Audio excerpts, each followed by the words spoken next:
Okay, Scotland 25, England 13. Final score at Murrayfield. Scotland deserved to win, and here's why they won. They took a lot of the responsibilities of where Mr. Finn Russell was making mistakes last game and the game of the first two games away from him. So they're kicking for touch for penalties, a lot more kicking him the loose, less risky passing in the back line. So when the risky pass was on, it was a more than 50-50 chance it would stick.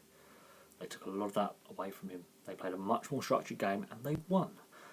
They earned the right to go wide by dominating the breakdown, turning over the ball in their favour, aggressive tackling, and when you've got a front foot defence like that, that's getting on top of the attack, you then earn the right to play the risky plays. There were 4 risky plays today from Finn Russell. 2 paid off, 2 didn't. So he's still got a 50% hit rate, but no tries were conceded from Finn Russell mistakes, which is a first. Finn Russell has to still work on that kicking area of his game, but today was too short term. This is something to do in the autumn, in the summer internationals and the autumn internationals, is fix those areas for next year's World Cup. They have time to fix it with Finn Russell's game, but if he doesn't fix it, the areas which he didn't have to do today because the other backs such as Horn and Hogg stood up with their right and left pegs and kicked those kicks for touch off penalties, and they got them there safely. So taking that away from Finn Russell helped Scotland today.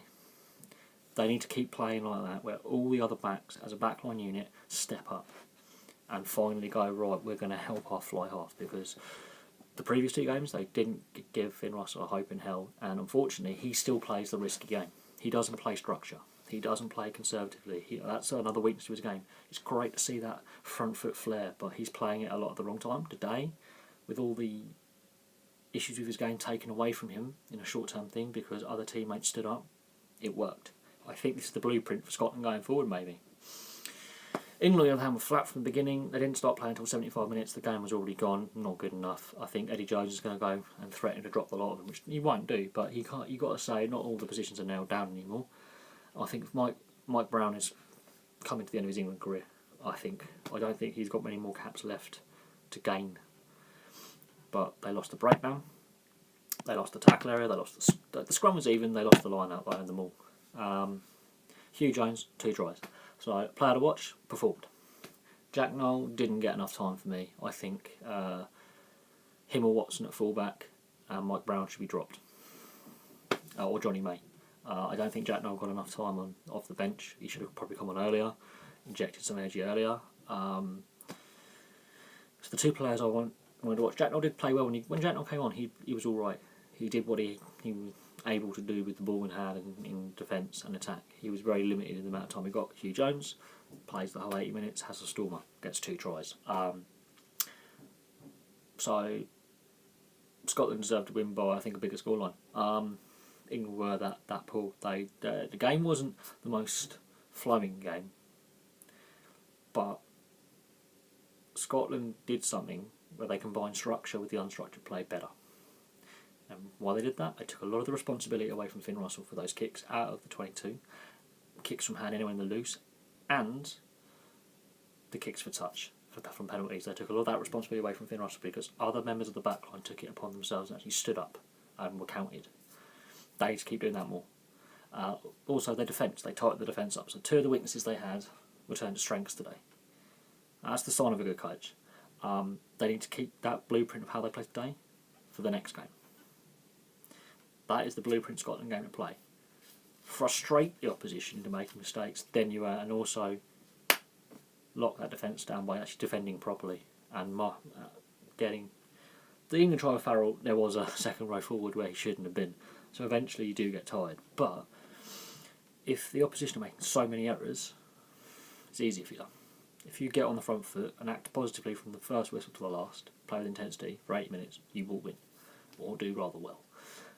England were not the races today, and I find that very, very difficult to actually comprehend because it's England-Scotland. You should expect both sides to be up in each other's faces. And England, unfortunately, were second best in everything.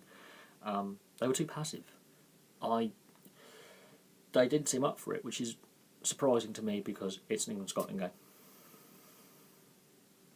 Now, there's a lot of England fans in Murrayfield. There's a lot more England fans than you would think for a Scotland home game. There was a lot of them that decided to go north.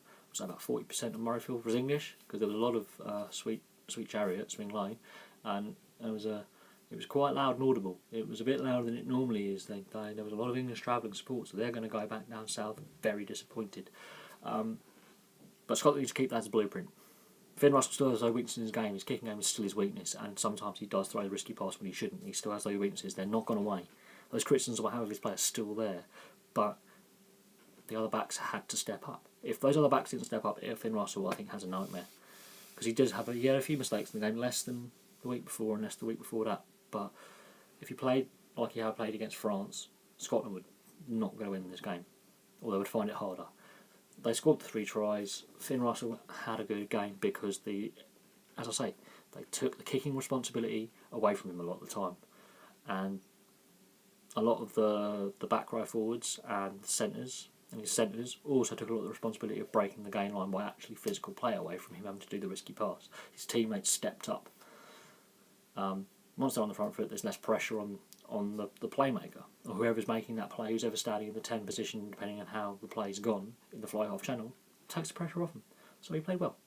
Anyway, I still have the criticisms of his game, but they've been allayed for a week because his teammates manned up and took some leadership and put their hand up and said, we're going to play better.